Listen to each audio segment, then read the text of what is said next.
Hello guys, welcome to our channel. இன்னைக்கான நிகழ்வு பயங்கரமான சம்பவமாக இருக்கும் போது என்ன நிகழ்வு அப்படின்னு பார்த்தீங்கன்னா, ஒரு ரிக்ஷாக்காரருக்கு நடந்த தேனி மாவட்டத்தில் ஒரு மலைவாழ் கிராமத்துக்கு கொண்டு போய் பேசஞ்சரை இறக்கி விட போனவருக்கு நடந்த பயங்கரமான சம்பவத்தை பற்றி தான் இன்னைக்கான வீடியோவில் பார்க்க போகிறோம்.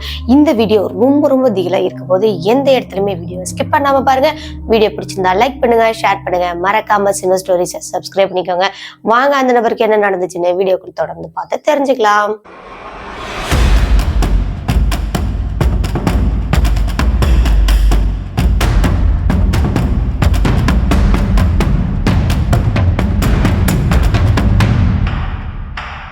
ஆயிரத்தி 1990 வருஷம் தேனி மாவட்டத்துல ஒரு ரிக்ஷாக்காரராக இருந்திருக்கிறாருங்க. இது கருப்புசாமி அப்படின்னு சொல்லக்கூடியவர். இந்த நபரோட தொழில் என்ன அப்படின்னு பார்த்தீங்கன்னா, இங்க ஒரு பஸ் ஸ்டாண்டு, பெரிய பஸ் ஸ்டாண்ட் இருக்குமாங்க. அந்த இடத்துல இருந்து கொஞ்சம் மலைவாழ் கிராமங்களுக்குலாம் பஸ் கிடையாதாம். அங்க இருந்து இந்த லக்கேஜ் எடுத்துட்டு வந்தவங்க, வயசானவங்க, குழந்தைங்களோட வரவங்க, இந்த மாதிரி இருக்கிறவங்களுக்கெல்லாம் நடக்க முடியாத காரணத்துலலாம் இவங்களோட ரிக்ஷால கொண்டு போய் அங்க விடுவாங்களாம். இதுதான் இவர் தொழிலா செஞ்சுட்டு இருந்திருக்காரு. ஒரு நாள் கருப்புசாமி 5 மணிக்கு அந்த பஸ் ஸ்டாண்ட்ல நின்றுட்டு இருந்திருக்காருங்க. இவரோட ஸ்டாண்ட்ல பார்த்தீங்கன்னா ஒரு 2 பேர் தான் இருந்திருக்காங்க. இந்த நபரும் இன்னொரு நபர் 2 பேர் தான் இருந்திருக்காங்க. அப்போ ஒரு அம்மா வந்துட்டு, ஐயா நான் இந்த கிராமத்துக்கு போகணும் அப்படின்னு சொல்லிட்டு ஒரு கிராமத்தை சொல்லியிருக்காங்க. அப்போ கருப்புசாமி என்ன சொல்றாருன்னா, ஐயோ அது ரொம்ப தூரமா இருக்குங்க, அங்க நான் வரமாட்டேன் அப்படின்னு சொன்னாராம். ஆனா அந்த பொண்ணு என்ன பண்றாங்கன்னா, ரொம்ப அர்ஜென்ட், நான் போயே தான் ஆகணும், ரொம்ப அர்ஜென்ட், வாங்க அப்படின்னு சொல்லி கூப்பிட்டுருக்கேன். என்னடா இந்த பொண்ணு வேற ஒத்தையில வந்திருக்குது, அதுவும் ரொம்ப தூரம் போகக்கூடிய கிராமத்தை கேட்குது, எப்படி போயிடுறது அப்படின்ற மாதிரிலாம் யோசனை பண்ணிக்கிட்டு, சரி போயிட்டு தான் வருவோமே அப்படின்னு சொல்லிட்டு இந்த ரிக்ஷாவை எடுத்துட்டு வந்திருக்காருங்க. அப்போ அந்த பொண்ணு பின்னாடி ஏறி உட்காடுறாங்க. கூட இருந்த அந்த ஃப்ரெண்டு தான் அந்த ரிக்ஷாவில் அவங்களை ஏற்றி விடுறாங்க. ஏற்றி அந்த பொண்ணு உட்கார்ந்ததையும் இவங்களும் பார்க்குறாங்க. அதே மாதிரி அந்த கருப்புசாமியும் ஓட்டிகிட்டு போகும்போது அந்த வெயிட்டையும் ஃபீல் பண்ணியிருக்காரு. கூடவே பேசிக்கிட்டும் போயிருந்திருக்காரு. ஒரு பாதி தூரம் போனதுக்கு அப்புறமா பார்த்தீங்கன்னா ஃபுல்லாக அடர்ந்த காடுகள் மாதிரி எல்லா இடமும் ஃபுல்லாக பச்சை பசேல்னு தான் இருக்குமா. அந்த மாதிரியான ஒரு கிராமத்தில், அதோ பாருங்க அங்கே தான் தெரியுது என்னோட கிராமம் அப்படின்னு சொல்லிட்டு இருந்திருக்கீங்க. இது எல்லாம் பேசிக்கிட்டே இருக்கும்போது சடனாக இந்த கருப்புசாமி என்ன பண்ணுறாருன்னா, உன்னோட பேர் என்னம்மா, நீ யார் வீட்டுக்கு போகிற, அங்கே நிறைய பேர் எனக்கு தெரியுமே அப்படின்னு சொல்லி கேட்டுக்காருங்க. இப்போ கேள்வி கேட்கும்போது அது எதுக்கு உங்களுக்கு தேவையில்லாதது அப்படின்னு மிரட்டியிருக்கீங்க. சரி இந்த பொண்ணு ஏதோ சொல்ல விருப்பப்படலை அப்படின்னு சொல்லிட்டு அதையும் பெருசாக பண்ணாமல் ரிக்ஷாவை ஓட்டிட்டு போகிறாங்க. இந்த முறை போகும்போது பயங்கரமா ஹெவி வெயிட்டா இருந்திருக்குங்க. அவரால் சுத்தமா அழுத்தவே முடியல, அந்த ரிக்ஷா சைக்கிளை வந்து ஓட்டவே முடியல. பயங்கரமா கால் வலியா இருந்திருக்கு. இல்லம்மா இதுக்கப்புறம் என்னால ஓட்ட முடியாது, ரொம்ப கால் வலியா இருக்கு, இதுக்கப்புறம் நீ நடந்து போயிடுறியா அப்படின்னு சொல்லி கேட்குறாங்களாம். இல்ல முடியாது, இன்னும் கொஞ்சம் தூரம் போ, நானே இறங்கிக்கிறேன் அப்படின்னு சொல்லியிருக்குங்க. சரி இன்னும் ஒரு 10 நிமிஷம் போனாராங்க. அதுக்கப்புறம் அந்த பொண்ணு, வண்டி நிறுத்து, இங்கதான் நான் இறங்கக்கூடிய இடம், நீ நிறுத்து அப்படின்னு சொல்லியிருக்காங்க. சரின்னு அவரும் வண்டியை நிறுத்திட்டாராங்க. நிறுத்திட்டு பார்க்கும்போது எல்லா இடத்துலையுமே ஃபுல்லாவே பசேல்னு தான் இருக்கு. எந்த ஒரு வீடுகளுமே இல்லை, எந்த ஒரு வீடுமே இல்லையே. இந்த பொண்ணு வேற இங்க இறங்குறாளே, எங்க போறாலோ தெரியலையே அப்படின்னு சொல்லி ஒரு யோசனையோடு, இங்க இறங்கி எப்படிமா போவேன், இல்ல நான் இன்னும் கொஞ்சம் தூரம் கொண்டு வந்து விடட்டுமா அப்படின்னு கேட்குறாங்க. திரும்பி ஒரு பார்வை பார்த்துச்சாங்க. பயங்கரமா பயமுறுத்துற மாதிரி இருந்துச்சா. அப்படியே வாய் பேசாம மறுபடியும் திரும்பி போக ஆரம்பிச்சிச்சு. நேரம் நடந்து போச்சாங்க. எவ்வளவு தூரம்னா இவருக்கு கண்ணு கெட்டின வரைக்கும் அந்த பொண்ணோட அந்த சாரி எல்லாம் நல்லா பார்த்துட்டு இருந்திருக்காரு. அதுக்கப்புறமா சர்ன்னு எங்கேயோ ஓடுற மாதிரி ஓடி இருக்குங்க அந்த உருவத்தை. அதுக்கப்புறம் இவர் பார்க்கவே இல்லையா. பயங்கரமா நடுங்கி போயிட்டார். என்னடா இது இவ்வளவு நேரம் நம்ம கண்ணுக்கு தெரிஞ்சிட்டு இருந்தது, இப்ப தெரியாம இருக்குது அப்படின்னு சொல்லி பயங்கரமா நடுங்கி போயிட்டாருங்க. சரி அப்படின்னு மறுபடியும் இந்த நபர் சைக்கிள் எல்லாம் திருப்பிட்டு கீழே இறங்கி வராருங்க. அந்த மலை கிராமத்துல இருந்து அவங்களோட பஸ் ஸ்டாண்டுக்கு வராங்க. வரவே மணி பார்த்தீங்கன்னா நல்லா இருட்ட ஆரம்பிச்சிருச்சுங்க. 6:30 மணி பக்கமா ஆயிடுச்சா. அதுக்கப்புறமா இந்த நபர் பஸ் ஸ்டாண்டுக்கு வந்த நபர் என்ன சொல்றாருன்னா, இடே இப்போ கூட்டிட்டு போனால அந்த பொண்ணு பாதி வெளியில இறங்கிடுச்சு, அது யாரோட பொண்ணு என்னன்னே தெரியல அப்படின்னு சொல்லி பேசிட்டு இருந்திருக்காங்க. பேசி முடிச்சுட்டு அதுக்கப்புறம் பஸ் ஸ்டாண்ட்ல இருந்து அவங்கவுங்க ரிக்ஷாவை எடுத்துட்டு அவங்கவுங்க வீட்டுக்கு கிளம்பிட்டாங்களாங்க. இவங்களோட வீடுமே பார்த்தீங்கன்னா ஒரு ஒத்தையடி பாதை மாதிரி, ஒரு சின்ன வண்டி பாதை போற மாதிரியான அந்த ரோட்ல தான் போகணுமா. அதே மாதிரி தான் இந்த நபர் அன்னைக்கு ரிக்ஷாவை இங்கே நிறுத்திட்டு ஒரு ரிக்ஷாவில் 2 பேரும் போறாங்கங்க. அடுத்தடுத்த கிராமத்தை சேர்ந்தவங்க. ஒரு ரிக்ஷாலே போகும்போது பேசிக்கிட்டே போறாங்களாங்க. நல்லாவே பேசிக்கிட்டு போயிட்டு இருந்திருக்காங்க. அப்போ கடைசியா இந்த கருப்புசாமி தான் அன்னைக்கு ரிக்ஷாவையும் எடுத்துட்டு வந்துட்டாரு. வேற வழி இல்லை, அந்த நபர் ரிக்ஷாவை அங்க நிறுத்திட்டு வந்துட்டாராம். இப்போ அந்த நபரோட கிராமம் வந்துருச்சு. இறங்கிட்டாரு. இறங்கினதுக்கு அப்புறமா ஒரு 2 கிலோமீட்டர் தாண்டி தான் கருப்புசாமியோட அந்த கிராமம் இருக்கு. டேய் பத்திரமா போடா, பார்த்து போடா அப்படின்னு சொல்லிட்டு அந்த லாந்தர் விளக்கு இருக்கு பார்த்தீங்களா, அதை இவரோட வண்டியில கட்டிக்கிட்டு தான் வந்துட்டு இருந்திருக்காருங்க. அப்போ இந்த ரிக்ஷா அந்த லாந்தர் விளக்கு வெளிச்சம் அந்த பக்கம் இந்த பக்கம் அலைமோதுற மாதிரி இருந்திருக்குங்க. அந்த லாந்தர் விளக்கு ஒரு பக்கமா ஒரு டைரக்ஷன்ல வெளிச்சத்தை காட்டவே இல்லை. மாத்தி மாத்தி காட்ட இந்த நபரால சைக்கிளை ஓட்ட முடியல. அதுக்கப்புறம் அந்த ரிக்ஷாவை விட்டு கீழே இறங்கியிருக்காரு. இறக்குனவர் மெதுவா தள்ளிக்கிட்டே போறாருங்க. கிட்டத்தட்ட 1.5 கிலோமீட்டருக்கு தள்ளி தான் போயாகணும். அப்படி தள்ளிக்கிட்டே போய்கிட்டு இருக்கும்போது யாராவது பேச்சு துணைக்கு இருந்திருந்தா நல்லா இருந்திருக்கும்ல.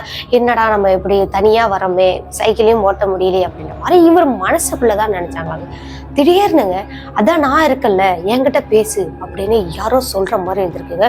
இந்த நபரோட முதுகுக்கு பின்னாடி இருந்து சடனா இந்த நபர் பயந்து போயிட்டாராங்க. யாரு யாரு அப்படின்னு சொல்லிட்டு அங்கே நின்றுட்டு திரும்பி திரும்பி பார்த்துருக்காருங்க. யாருமே இல்லை. அதுக்கப்புறமா மறுபடியும் அந்த சைக்கிளை தள்ளிக்கிட்டு போறாருங்க. அப்போ நல்லாவே கேக்குதாங்க. இந்த பக்கத்து கிராமம் வரைக்கும் ஒரு நபர் வந்தார் இல்லையா, அவரோட குரல் மாதிரியே இருக்கு.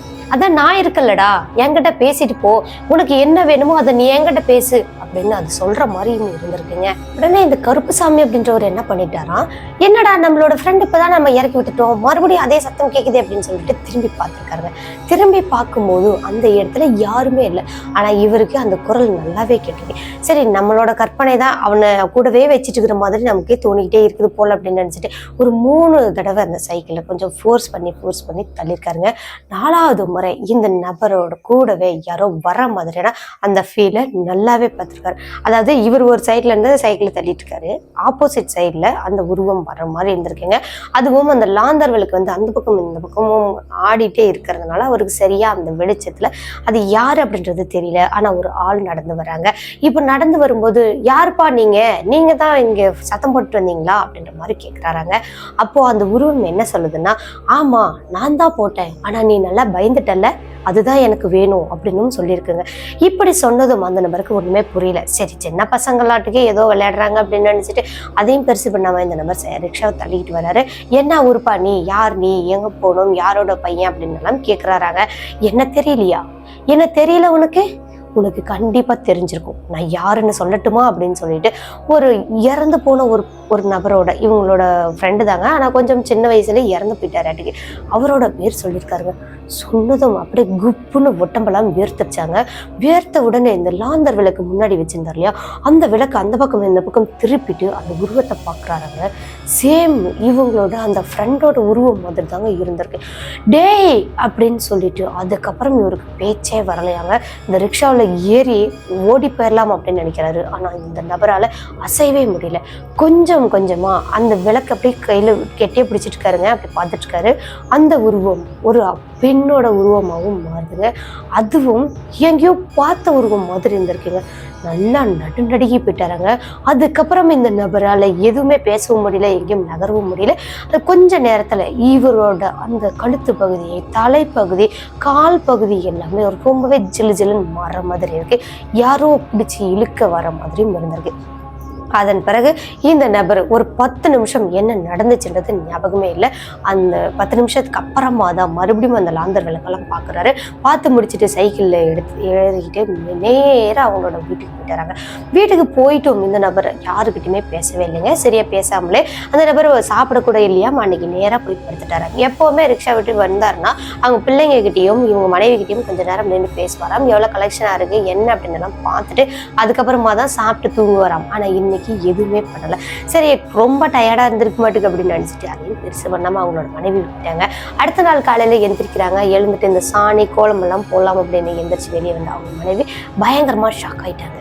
என்னன்னா இந்த நபர் அந்த ரிக்ஷால போய் படுத்துட்டு இருந்திருக்காங்க. இங்க வீட்டுல படுத்துட்டு இருந்த அந்த நபர் எப்படி அந்த ரிக்ஷாக்கு போனாருன்னு தெரியல. ஆனா உள் பக்கமா தான் லாக் போட்டுருந்துச்சு. இப்ப இவங்களோட மனைவி தான் அந்த லாக் ஓபன் பண்ணிட்டும் வந்தாங்க. என்னங்க ஏன் அங்க படுத்துட்டு இருக்கிறீங்க அப்படின்னு சொல்லி இங்க வாசப்படியில இருந்து சத்தம் எழுப்பியிருக்காங்க. சத்தம் எழுப்பும் போது அந்த ரிக்ஷாவில இருந்த அந்த நபர் வந்து எந்த ஒரு அசைவுமே கொடுக்கல. சரி, ஏதோ நல்ல தூக்கத்துல தூங்கிட்டு இருக்காராட்டுக்கு அப்படின்னு நினைச்சிட்டு சாணம் போட்டுட்டு அதுக்கப்புறம் கோலமும் போட்டுட்டு வீட்டுக்குள்ள போகலாம் அப்படின்னு போறாருங்க. அப்பவும் அவங்களோட மனைவிக்கு பயங்கரமா ஷாக்கு. என்னன்னா அவங்களோட ஹஸ்பண்ட் படுத்துட்டு இருக்காரு. அப்போ இங்க ஒரு ஆளு அங்க ஒரு ஆளு எப்படி அப்படின்னு ஒரே குழப்பத்தோடய அந்த கோலமாவு வச்சிருந்த அந்த பெட்டியெல்லாம் கீழே போட்டுட்டு வேக வேகமா வெளியே வராங்க. வெளியே வந்துட்டு அந்த ரிக்ஷாவை பார்க்குறாங்க. இவங்களோட ஹஸ்பண்டோட உருவத்துல இருந்த அந்த உருவம் அங்க எதுவுமே இல்லை. அதுக்கு பதிலா ஏதோ ஒரு பொண்ணோட சேலை வந்து கிழிஞ்ச மாதிரி அந்த ரிக்ஷாவில் கொஞ்சமா தொங்கிட்டு இருந்தது. கொஞ்சமானா ரொம்ப கொஞ்சமா இல்லை, ஓரளவுக்கு தெரிகிற மாதிரி, பார்த்தாவே தெரிகிற மாதிரியான ஒரு துணி தொங்கிட்டு இருந்தது. இந்த துணி இங்க தொங்கிட்டு இருக்கு, என்னன்னு ஒண்ணுமே புரியலையே, இங்கதானே நம்ம பார்த்தோம் அப்படின்னு சொல்லிட்டு இவங்க அவசரமா சின்ன டார்ச் லைட்டை எடுத்துக்கிட்டு சுத்தி வந்து பாக்குறாங்களாங்க அந்த ரிக்ஷாவை. எந்த ஒரு உருவம் வந்து தெரியலங்க. ஆடி போயிட்டாங்க. காலங்காத்தால நமக்கு என்னடா இப்படி வந்துருச்சு அப்படின்னு சொல்லிட்டு அவங்களும் அந்த பயந்து போனாங்கன்னா 3 தடவை காரியம் துப்பிட்டு அதுக்கப்புறம் திரும்பி பார்க்காம வரணுமாங்க. அந்த மாதிரியும் துப்பி முடிச்சுட்டு இவங்க நேராக வீட்டுக்குள்ள போயிட்டு கதவை சாத்தும் போது கூட திரும்பவே இல்லையாங்க. அப்படியே கதவை சாத்திட்டு வீட்டுக்குள்ள போறாங்க. போயிட்டு இந்த டிகாஷன் தான் அவங்க வச்சிருந்துருக்காங்க, அதெல்லாம் வச்சு முடிச்சுட்டு குடிச்சுக்கிட்டே இவங்களோட ஹஸ்பண்டை எழுப்புறாங்க. எங்க எந்திரிங்க அப்படின்னு சொல்லி எழுப்புறாங்க. என்ன அடையும் பிரச்சனை என்ன அப்படின்னு சொல்லி கேட்கும்போது தான் அவங்க என்ன சொல்றாங்கன்னா, ஏங்க நீங்க இங்கதானே படிச்சுட்டு இருக்கீங்க, அங்க யாரோ படிச்சுட்டு இருந்த மாதிரி இருந்துச்சிங்க அப்படின்னு சொல்லி பேசும்போது இங்கே இந்த நபரோட அந்த முகம் ஃபுல்லா மாறிடுச்சாங்க. பயங்கரமா திட்டாரு. ஏய் உனக்கு கண்ணு தெரியலையா, காலங்காத்தால உனக்கு இதே தான் வேலை அப்படின்னு சொல்லிட்டு பயங்கரமா திட்டிருக்காரு. இப்ப நான் என்ன சொல்லிட்டேன்னு ஏன் இவ்வளவு கோவப்படுறீங்க, என்னங்க ஆச்சு உங்களுக்கு அப்படின்னு சொல்லி கேட்கறாங்க.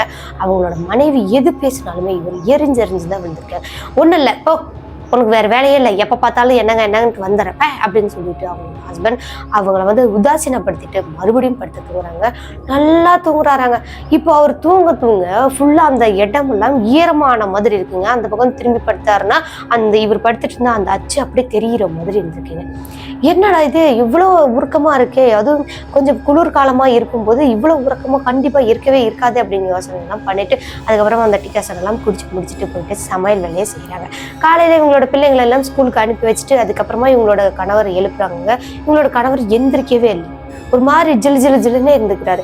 என்னங்க என்ன ஆச்சு, ஏங்க இந்த மாதிரி இருக்கிறீங்க அப்படின்னு சொல்லிட்டு எழுப்புறாங்க. இப்போ எந்திரிக்கும் போது தான் அவங்க கணவர் நார்மலா பேசுறாருங்க. என்னங்க ஆச்சு அப்படின்னு கேட்கும்போது பயங்கரமா உடம்பு கை கால்லாம் வலியா இருக்குது, எனக்கு என்ன பண்றதுனே தெரியல, பாரு எவ்வளவு வேர்க்குது பத்தியா அப்படின்ற மாதிரி சொல்லியிருக்காங்க. இப்படி சொன்னதும் அவங்களோட மனைவி எழுந்து போய் நீங்க குளிங்க, நான் உங்களுக்கு சுடுதண்ணி வைக்கிறேன், நீங்க போய் குளிங்க, குளிச்சுட்டு வந்தீங்கன்னா சரியாயிருவீங்க அப்படின்னு சொல்லிட்டு சுடுதண்ணி எல்லாம் ரெடி பண்ணி அவங்களோட கணவருக்கு கொடுக்குறாங்க. அப்பவுமே அந்த நபருக்கு வந்து அந்த வேர்க்கிறது நிற்கவே இல்லை. சுடுதண்ணி ஊத்துன பிறகு இன்னும் அதிகமா வேர்த்து ஊத்துதாங்க. இவர் நடந்த இடம் காலு கூட அந்த கால் அச்சு பதிகிற அளவுக்கு கூட அவ்வளவு ஒரு ஈரமா இருந்துச்சாம் உள்ளங்கால் முத கொண்டு. அதுக்கப்புறம் அதையும் பெருசு பண்ணாம ஓரளவுக்கு உட்காந்து சாப்பிட்டு முடிச்சுட்டு இவங்களோட ரிக்ஷாவை எடுத்துட்டு கிளம்பிட்டாங்களாம். நல்ல வெளிச்சம் வந்துருச்சுங்க. அந்த வெயில்ல போகும்போது கூட இந்த நபருக்கு அவ்வளவு ஒரு வேர்வையா இருந்துச்சு. என்னடா இது அளவுக்கு அதிகமா வேர்க்குதே, என்ன ஆச்சுன்னு தெரியல அப்படின்னு சொல்லி யோசனை பண்ணிட்டு தொடச்சி ஒரு வழியா பஸ் ஸ்டாண்டுக்கு போயிட்டாரு. அங்க போயிட்டு அன்னைக்கான சவாரி எல்லாம் பாக்குறதுலயே இந்த நபர் அந்த துடைக்கிறது அந்த இதெல்லாம் விட்டுட்டாரு. ஓரளவுக்கு அந்த வேர்வை வரதையுமே நின்றுச்சு. சரி ஓகே அப்படின்னு சொல்லிட்டு அன்னைக்கு நேரமாவே பிள்ளைங்க எல்லாம் ஏதாவது வாங்கிட்டு போனா சாப்பிடுவாங்க அப்படின்னு சொல்லிட்டு இவங்க ஒரு ஸ்நாக்ஸ் கடைக்கு போயிட்டு வேணுங்கிற பொருள் எல்லாம் வாங்கிக்கிட்டு நேரா இன்னைக்கு நடந்து போறாங்க. 2 நண்பரும் நடந்துதான் போறாங்க. ரிக்ஷாவா அங்கேயே நிறுத்திட்டு தான் போறாங்க. இப்போ முதல்ல வந்துட்டு ஒரு நபர் போயிடுவாருங்க. அதுக்கப்புறமா தான் கருப்புசாமியோட அந்த கிராமம் இருக்கு. அதுவும் அந்த 2 கிலோமீட்டர் நடந்துதான் போகணும், தனியா தான் நடந்து போகணும். இப்போ கருப்புசாமி மட்டும்தான் நடந்து போகணும். கூட வர வரைக்கும் எந்த ஒரு பிரச்சனையும் இல்லை. வந்ததுக்கு அப்புறம் அவங்களோட அந்த ஃப்ரெண்டு வீட்டுல தண்ணி எல்லாம் வாங்கி குடிச்சிட்டு மறுபடியும் நடக்கிறாங்க. இப்போ டார்ச் லைட் கையில எடுத்துட்டு போயிருக்காரு. அந்த டார்ச் லைட் உதவியோட ஸ்நாக்ஸ் எல்லாம் ஒரு கையில பிடிச்சிக்கிட்டு மெதுவா பாட்டு பாடிக்கிட்டே பயம் தெரியாம வராறாங்க.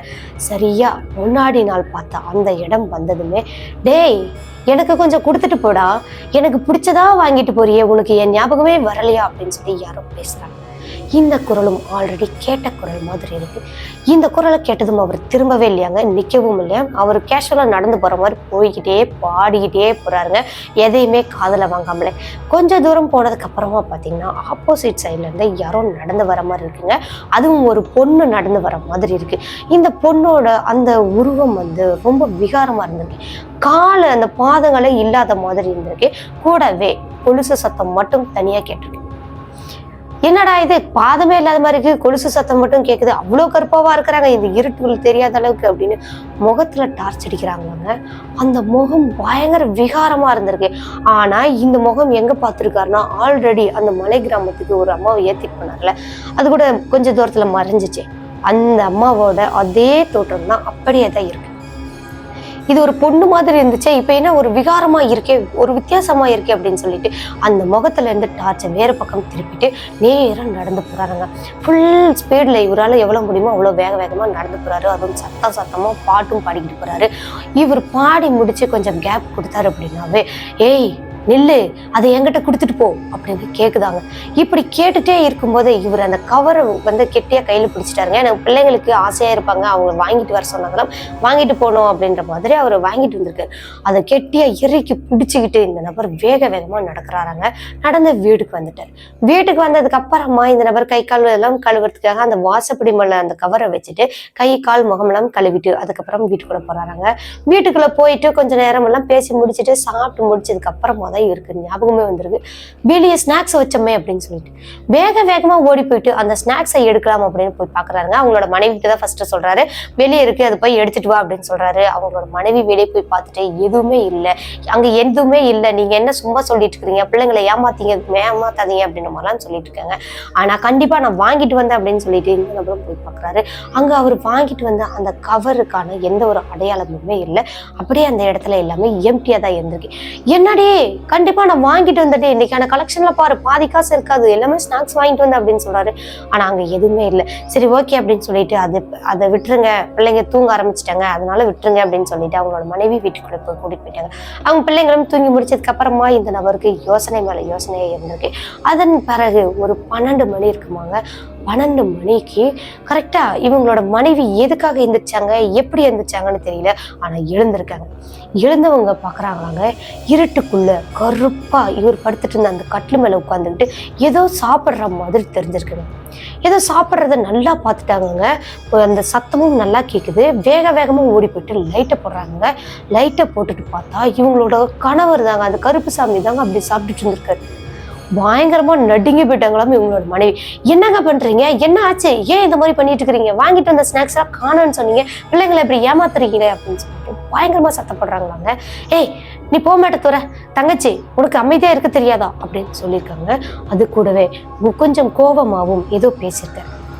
இப்படி பேசும்போது அவரோட முகமே வேற மாதிரி விகாரமா மாறுறதை இவங்க மனைவி பார்த்திருக்காங்க. பார்த்தவங்க அதை பெருசுப்படுத்தவும் இல்லை, அதை சத்தம் போட்டு அந்த இதை ஊரையும் கூட்டலை, அப்படியே நின்றுட்டே இருந்துருக்காங்க. ஸ்டன்னாய் நின்றுட்டே இருக்கும்போது தான் அந்த நபர் என்ன சொல்றாருன்னா, தங்கச்சி எனக்கு கொஞ்சம் தண்ணி கொடு அப்படின்னு கேட்டிருக்காருங்க. என்னடா இது தங்கச்சின்னு சொல்றாரு, ஒன்றும் புரியலையே அப்படின்னு சொல்லி இவங்க நின்றுட்டு இருக்கும் போதே மறுபடியும் பேசுறாருங்க. தண்ணி கொண்டுட்டு வான்னு சொன்னா கொண்டுட்டு வர மாட்டியா, உனக்கு அறிவே இல்லையா, எப்போ பார்த்தாலும் கத்திக்கிட்டே தான் இருப்பியா அப்படின்னு சொல்லி வேற ஒரு வாய்ஸ் வர மாதிரி இவங்க தெரிஞ்சுருக்காங்க. சம்திங் ஒரு பொண்ணோட வாய்ஸ் மாதிரி வர மாதிரி பார்த்துருக்காங்க. பார்த்ததுமே இவங்களோட மனைவி அப்படியே சிலிர்த்து போயிட்டாங்களாம், நடுநடுங்கி போயிட்டாங்க. அடுத்து என்ன பண்றதுன்னே தெரியாம நின்றுட்டு இருக்காங்க. வேகமா போய் தண்ணியெல்லாம் மொண்டு வந்து கொடுத்துட்டு, யார் நீ, என்ன தங்கச்சின்னு சொல்லிட்டு இருக்க, யார் நீ அப்படின்னு சொல்றாங்க. அப்போதான் அந்த இறந்து போன அந்த நபரோட பேர் சொல்லி நான் தான் அப்படின்னு சொல்லியிருக்கேன். ஏன்னா இப்படி பண்றீங்க, நான் நல்லா இருக்கிறது உங்களுக்கு பிடிக்கலையா, உங்களோட வாழ்க்கையை நீங்க முடிச்சுக்கிட்டீங்கல்ல, இதுக்கப்புறம் போயிருங்க அப்படின்ற மாதிரி இவங்க பேசியிருக்காங்க. பேசி ஒரு 2 செகண்ட்ல மறுபடியும் வேறொரு குரல் கேட்குதுங்க. நொய்யின்னு இருந்தீங்கன்னா இந்த வீட்டுக்கே வரமாட்டான், கண்டிப்பா உனக்கு அவன் முழுசா கிடைக்கவே மாட்டான் அப்படின்ற மாதிரி சொல்லியிருக்குங்க. இப்படி மிரட்டுறதும் அந்த நபரா இந்த நபரா யாரு என்னன்னே புரியாம அன்னைக்கு விடியவே உட்கார்ந்துட்டு இருக்காங்க. விடிஞ்சதுக்கு அப்புறமா தான் அக்கம் பக்கம் இருக்கிறவங்கள்ட்ட எல்லாம் சொல்றாங்க. அப்போ அவங்களாம் வந்து பார்க்கும்போது இங்க கருப்புசாமி கேஷெல்லாம் நல்லா குரட்டை அடிச்சு தூங்குறாருங்க. ஆனா இவங்களுக்கா பயம் உச்சத்துல இருக்கு. என்ன பண்றது ஏது பண்றதுன்னே புரியாம அக்கம் பக்கம் இருக்கிறவங்கள்ட்ட எல்லாம் சஜஷன் கேட்கறாங்க. இப்படி கேட்டதும் அவங்க எல்லாம் என்ன சொல்றாங்கன்னா, ஒருவேளை இந்த தாய்த்து கட்டுறாங்கல்ல அந்த மாதிரி ஆளுங்கள்ட்ட கூட்டிட்டு போயிட்டு வந்தோம்னா சரியா போயிடும், இல்லை அப்படின்னா ஏதாவது மாந்திரியரை கூட்டிட்டு வந்து ஏதாவது பூஜை பண்ணலாமா, பேய் ஓட்டலாமா அப்படின்ற மாதிரிலாம் கேட்குறாங்க. அப்போ அந்த மனைவி என்ன சொல்றாங்கன்னா, கருப்புசாமி அவங்க மனைவி என்ன சொல்லியிருக்காங்க, இல்ல இன்னைக்கு ஒரு நாளைக்கு விட்டுருங்க, அது ஏதோ பிரம்மையா கூட இருந்திருக்கலாம், அதனால நான் மறுபடியும் அது மாதிரி நடந்துச்சுன்னா சொல்றேன், நீங்க எதுக்கும் இந்த பேய் ஓட்டுறவங்களோட நம்பர் எல்லாம் என்கிட்ட கொடுங்க அப்படின்ற மாதிரி கேட்டிருக்காங்க. அதே மாதிரி அவங்களும் கொஞ்சம் ஸ்பெஷலிஸ்டா இருக்கிறவங்களோட நம்பர் எல்லாம் வாங்கிட்டு இப்போ இவங்க கான்டாக்ட் பண்ணுமே, இந்த ₹1 காயின் இருக்கும் பாத்தீங்களா, அந்த மாதிரியான இடங்களை தேடுறாங்க. அப்படி தேடும் போதும் இவங்களுக்கு அந்த மாதிரியான எந்த ஒரு இதுவுமே இல்லை. இப்போ அட்ரஸை தேடி இவங்களோட மனைவி ஒரு நாள் புறப்படுறாங்க. அன்னைக்கு கருப்புசாமி வீட்டில் தான் இருந்திருக்காரு. அங்க போயிட்டு நடந்த விஷயங்கள் எல்லாம் அந்த நபர் நேர்லயே பார்த்து எல்லா இதையுமே சொல்லிட்டு மறுபடியும் வீட்டுக்கு வாங்க அப்படின்றதெல்லாம் கூப்பிட்டுட்டு இவங்களோட வீடோட அந்த அட்ரஸை சொல்லிட்டு வந்துட்டாங்க. வரவே சாயங்காலம் ஆயிடுச்சாங்க. ஒரு 5 மணிக்கு மேல ஆயிடுச்சாங்க. இப்போ அவங்களோட மனைவி நடந்துதான் வராங்க. நடந்து வரும்போது எதிர்த்தாப்புல யாரோ போற மாதிரி இருந்திருக்குங்க. யாருன்னு பார்த்தீங்கன்னா இந்த கருப்புசாமி தாங்க. நடந்து வேகமா எங்கேயோ போயிட்டு இருக்காரு. எங்க போறாருன்னே தெரியலங்க. இவங்களும் எங்க எங்க அப்படின்னு கூப்பிடுறாங்க. ஆனா அவர் திரும்பவே இல்லை. இப்ப இவங்களோட இன்னும் 2 பேர் வந்திருக்காங்க. அவங்களும் தம்பி உன்னதம்பா அப்படின்றாங்க. அப்பவும் திரும்பவே இல்லை. வேகமா இவங்களோட மனைவி ஓடி போயிட்டு பின்னாடி இருந்து சேர்த்து பிடிச்சி இப்படி இடுப்பு பிடிச்சிட்டாங்களாங்க. இடுப்பு பிடிச்சா கிரிப்பா பிடிச்சிட்டு இருக்கிறாங்களாங்க. ஆனா ஒரே செகண்டுக்குள்ள அந்த கையை விலக்கி விட்டுட்டு மறுபடியும் நடந்து போறாங்க. என்னை விடவே மாட்டியா, எப்ப பார்த்தாலும் இப்படிதான் பண்ணுவியா, என்னை விடவே மாட்டியா, என்னை ஃப்ரீயா இருக்க விடு அப்படின்னு சொல்லிட்டு நேரா போறாருங்க. போனவர் ஒரு பெரிய கிணறு ஒண்ணு இருக்குதாங்க. ஆனா அந்த கிணத்துக்கு மேல அந்த கிணத்து திட்டு மேல ஏறி நின்றுட்டு அந்த கிணத்தையே உத்து பார்த்துட்டு இருந்திருக்காங்க. இப்ப கூட வந்தவங்க எல்லாருமே என்னம்மா இவன் இப்படி பண்ணிட்டு இருக்கிறான், போய் புடிமா அப்படின்றாங்க. ஆனா இவங்களாலதான் பிடிக்கவே முடியலையே. நீங்களும் வாங்க அப்படின்னு சொல்லிட்டு எனக்கு உதவி பண்ணுங்க அப்படின்னு சொல்லி அந்த 3 பேருமா சேர்ந்து அந்த கிணத்து மேட்டுல இருந்து கீழே இறக்கிருக்காங்க. இறக்கிட்டு ஏங்க இப்படி பண்றீங்க, என்னங்க உங்க பிரச்சனை, எதுக்கு தான் இந்த மாதிரி பண்ணிட்டு இருக்கிறீங்க அப்படின்னு சொல்லும்போது, இல்ல எனக்கு இதுக்குள்ள குதிக்கணும் போல இருக்கு, என்னை விட்டுரு, என்னை இதுக்குள்ள தள்ளி விட்டுரு அப்படின்ற மாதிரி பேசுறாங்க. கண்டிப்பா முடியவே முடியாது அப்படின்னு சொல்லி இவங்களோட மனைவி ரொம்பவே கஷ்டப்பட்டு அவங்கள வீட்டுக்கு கூட்டிட்டு வராங்க. அவங்களோட அந்த கூட வந்தவங்களோட துணையோட கூட்டிட்டு வந்துட்டாங்க. கூட்டிட்டு வந்ததுக்கு அப்புறமா அந்த ஊருக்காரங்க சொல்றாங்க, கண்டிப்பா நீ எவ்வளவு சீக்கிரமா இவனுக்கு பேய் கொட்டுறியோ அவ்வளவு சீக்கிரமா நீயும் நல்லா இருப்ப, அவனும் தப்பிச்சிருவான் அப்படின்ற மாதிரி சொல்லியிருக்காங்க. இதையெல்லாம் கேட்டு முடிச்சுட்டு அவங்களோட மனைவி ரொம்ப பயங்கரமா அழுதுட்டே இருந்திருக்காங்க. இப்படியே அழுதுட்டே இருந்தாலும் வேலைக்கே ஆகாது அப்படின்றத தெரிஞ்சுக்கிட்டு அவங்க என்ன பண்றாங்கன்னா, இந்த கருப்பு சாமியை உட்கார வச்சு என்ன ஆச்சு, எதனால இந்த மாதிரி பண்றீங்க, ஏன் அந்த கிணத்துல போய் குதிக்க போறீங்க அப்படின்னு எல்லாம் கேக்குறாங்க. அப்போ அந்த கருப்பு சாமி நார்மலா இருந்திருக்காரு. அந்த பேய்லாம் எதுவுமே இல்லாம நார்மலா இருந்திருக்காரு. அதுவும் படுத்துட்டு இருந்திருக்காரு.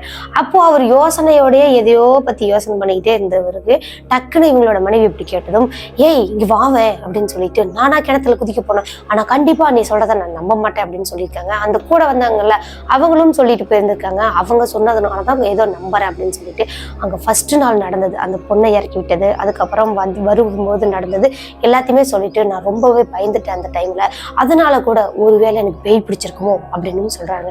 இப்படி சொன்னதும் அவங்களோட மனைவி இன்னும் ஷாக் ஆயிட்டாங்க. ஒருவேளை இவருக்கே தெரியுதோ பேய் பிடிச்சது அப்படின்னு கேக்குறாங்க. அதுக்கப்புறமா ஏன் இப்படி எல்லாம் சொல்றீங்க அப்படின்னு கேட்கும்போது, நான் ஒரு 12 மணிக்கு மேல ஒரு கான்சியஸ்ல இல்லாத மாதிரி, நான் ஏதோ பண்ற மாதிரி, என்னோட கையை காலெல்லாம் யாரோ ஆக்டிவேட் பண்ற மாதிரி அந்த மாதிரியான ஃபீல் எல்லாம் நான் உணர்றேன். அப்பப்போ எனக்கு இந்த மாதிரியான அந்த ஃபீலிங் வருது அப்படின்னு சொல்லியிருக்காங்க. சரிங்க அப்படின்னு சொல்லிட்டு அதை அப்படியே விட்டுட்டு அடுத்தது எதுவும் பேசாம அமைதியா படுத்து தூங்குங்க அப்படின்னு சொல்லிட்டு இவங்களோட மனைவி வெளியே வந்துட்டாங்களாம். வெளியே வந்துட்டு அங்க ஊருக்காரங்க இருக்காங்களா அவங்க கிட்ட உட்காந்து பேசுறாங்கங்க. சீக்கிரமா அந்த நபர் வரத்துக்கு எப்படி பார்த்தாலும் இன்னொரு 4-5 நாள் ஆயிருமாங்க. ஆனா சீக்கிரமா வரணுமே, அதுக்காக யாராவது இருக்காங்களா என்ன அப்படின்னு கேக்குறாங்க. அப்படி பார்க்கும்போது இவங்களோட அந்த மலை கிராமத்திலேயே ஒரு நபர் இருந்திருக்காருங்க. தற்காலிகமா அந்த நபரை கூட்டிட்டு வந்து ஏதாவது பண்ணலாம் அப்படின்னு சொல்லி கூட்டிட்டு வந்திருக்காங்க. ஏன்னா அவருக்கு கொஞ்சம் வயசும் ஆயிடுச்சு. அதனால அந்த அளவுக்கு அவருக்கு இந்த மாந்திரிகம் எல்லாம் செய்யறதுக்கு அதிகமா ஒத்துழைக்கிறது இல்லையா. இருந்தாலும் பரவாயில்ல, ஒரு எமர்ஜென்சி அப்படின்னு கூட்டிட்டு வர்றாங்க. அன்னைக்கு நைட்டே அந்த நபரை கூட்டிட்டு வராங்க. கூட்டிட்டு வரும்போதே இங்க கந்தசாமி ஒட்டம்பெல்லாம் அப்படியே பயங்கரமா வேர்த்து ஊத்துதாங்க, தண்ணியா ஊத்துதாங்க. இந்த நபர் வீட்டுக்குள்ள வந்து ஒரு 2வது செகண்ட் எல்லாம் அப்படியே ஃபுல்லா வேர்த்து ஊத்தி தண்ணியில குளிச்சா எப்படி இருக்கும் அந்த மாதிரி மாறிட்டாராங்க. அதுக்கப்புறம் அந்த நபர் போயிட்டு அவரோட தலைமையில கை வைக்கிறாங்க. கையை வச்சதுமே அப்படியே இந்த கந்தசாமி ஒரு மாதிரி ஸ்பார்க் ஆன மாதிரி துடிக்கிறாராங்க. அந்த பக்கம் இந்த பக்கம்னு நகர்றாரு, உருள்றாரு, என்னென்னமோ பண்றாரு. ஆனா அந்த நபரை கையை எடுக்கவே இல்லை, ஸ்ட்ராங்கா பிடிச்சிட்டே இருந்திருக்காரு. அப்புறம் பிடிச்சி முடிச்சுட்டு அந்த கந்தசாமி பொத்தனும் மயக்கம் போட்டு விழுந்துட்டாராம். அதன் பிறகுதான் வெளியே வர்றாரு. வெளியே வரும்போதும் அந்த கந்தசாமியோட கையில ஒரு கயிறு ஒண்ணு கட்டிட்டு திருநீர் வச்சுட்டு வந்திருக்காங்க. என்ன ஆச்சுன்னா, இவங்க நினைச்சது சரிதாங்க, அவருக்கு பேய் தான் பிடிச்சிருந்திருக்கு. அது வேற யாருமே இல்லை, இவங்களோட அந்த கிராமத்துல இறந்து போன ஒரு நபர் இருந்தாரு பார்த்தீங்களா, அந்த நபர் கிணத்துல விழுந்து இறந்து போனதுனாலதான் இந்த மாதிரி உடம்பெல்லாம் வேர்க்குது, இந்த மாதிரி பயங்கரமா அந்த நபர் ஃபுல்லா வேர்த்து ஊத்துறலாம், அதனாலதான் அப்படின்னு சொல்லியிருக்காரு. கூடவே இன்னும் ஒரு ஆன்மாவும் இருக்கு. அது யாருன்னா, இந்த மலை கிராமத்துல கொண்டு போய் இறக்கத்துக்காக ஒரு அம்மா போனாங்கல்ல, அதுவும் ஒரு பேய் தானாங்க. ஆனா அது எப்படி 2 பேர்த்தோட கண்ணுக்கும் தெரிஞ்சிச்சு, இவரை மட்டும் ஏன் கூட்டிட்டு போச்சு, என்ன ஏதுன்னெல்லாம் தெரியல. ஆனால் 2 ஆன்மா இருக்குது அப்படின்றத சொல்லியிருக்காங்க. சொல்லிட்டு தற்காலிகமாக அவரை வந்து இந்த மாதிரி பண்ணியிருக்கேன், ஆனால் நீங்கள் எவ்வளோ சீக்கிரமாக கூட்டிகிட்டு வந்து பேய் ஓட்டுறீங்களோ அவ்வளோ சீக்கிரம் ஓட்டிக்கிங்க அப்படின்றதுன்னு சொல்லிட்டாங்க. சொல்லிட்டு வீட்டுக்கும் போயிட்டு வராங்க. அன்னைக்கு நைட் எந்த பிரச்சனையுமே இல்லை. அடுத்த நாள் காலையில் அந்த கயிறை வந்து கழட்டி போடுறதுலேயே மும்முரமாக இருந்திருக்காருங்க. இந்த கயிறை கழட்டி போட, இந்த கயிறு எனக்கு வேண்டாமே, இந்த கயிறு நல்லாவே இல்லை, இந்த கயிறு கழட்டே அப்படின்னு சொல்லி இவங்களோட மனைவியை தொல்லை பண்ணிட்டே இருந்திருக்காரு. இவர் வேலைக்கே போகலன்னாலும் பரவாயில்ல அப்படின்னு சொல்லிட்டு இவங்களோட பிள்ளைங்க ஸ்கூல் போனதுக்கு அப்புறமா இந்த நபரை வீட்டுக்குள்ளே வச்சு பூட்டியே தான் இவங்க பார்த்துட்டு இருந்திருக்காங்க. ஒரு வழியா அந்த பேயோட அந்த நபரும் வந்துட்டாரு. வந்ததுக்கு அப்புறமா பூஜையெல்லாம் பண்றாங்க. நடுராத்திரியில பூஜை பண்ணி இவங்களோட வீட்டுக்குள்ளேயே அந்த பூஜையெல்லாம் பண்ணி முடிச்சுட்டு அந்த பேயையும் போட்டுறாங்க. அப்போதான் இந்த பொண்ணோட அந்த ஆன்மா என்ன சொல்லுதுன்னா, வழக்கமா நிறைய பேர்த்து இந்த மாதிரி தான் கூட்டிட்டு போய் பயமுறுத்துவாங்க.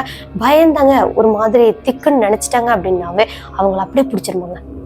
நான் இப்படிதான் ரொம்ப தூரம் போற மாதிரி போவேன், டக்குன்னு காணும் அப்படின்னா யாரா இருந்தாலும் பயப்படுவாங்கல்ல, அந்த மாதிரி பயப்படுறவங்கள நான் ரொம்பவே விரும்பி கூட்டிட்டு போய் அந்த மாதிரி தான் பிடிப்பேன், ஒருத்தரையும் அப்படித்தான் பிடிச்சிட்டு இருந்திருக்கேன் அப்படின்றதையும் சொல்லியிருக்கீங்க. அதுக்கப்புறம் இவரை விட்டு போயிடணும், என்ன வேணும் ஏதெல்லாம் கேட்குறாங்க. அப்போ அந்த பொண்ணு என்ன சொல்றாங்கன்னா, ஃபுல்லா நிறைய தண்ணி வேணும் அப்படின்னு தான் கேட்டிருக்காங்க. தண்ணி நிறைய குடிக்கிறதுக்கு வேணும் அப்படின்னு தான் கேட்டிருக்காங்க. ஃபுல்லாக ஒரு 2 லிட்டர் கேனில் தண்ணி கொடுத்துருக்காங்க.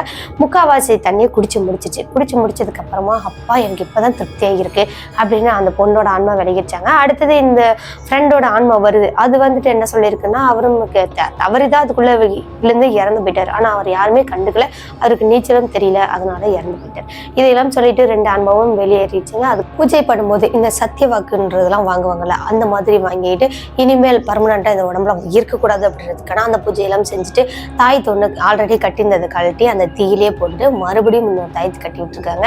கட்டி விட்டுட்டு திருநீர்லாம் வேச்சு விட்டுட்டு அந்த நபரை நார்மல் பண்ணியிருக்காங்க. அதன் பிறகு ஒரு வாரத்துக்கு ரொம்ப டயர்டாக தான் இருப்பான், ஏன்னா 2 ஆன்மா உடம்புல இருந்து போயிருக்கு, அந்த ஒரு வாரமும் நீ வந்து ஜாக்கிரதையாக பார்த்துக்கோ, அதுக்கப்புறம் எந்த பிரச்சனையும் இருக்காது அப்படின்னு சொல்லிட்டு அந்த நபரும் கிளம்பிட்டாங்களாம்.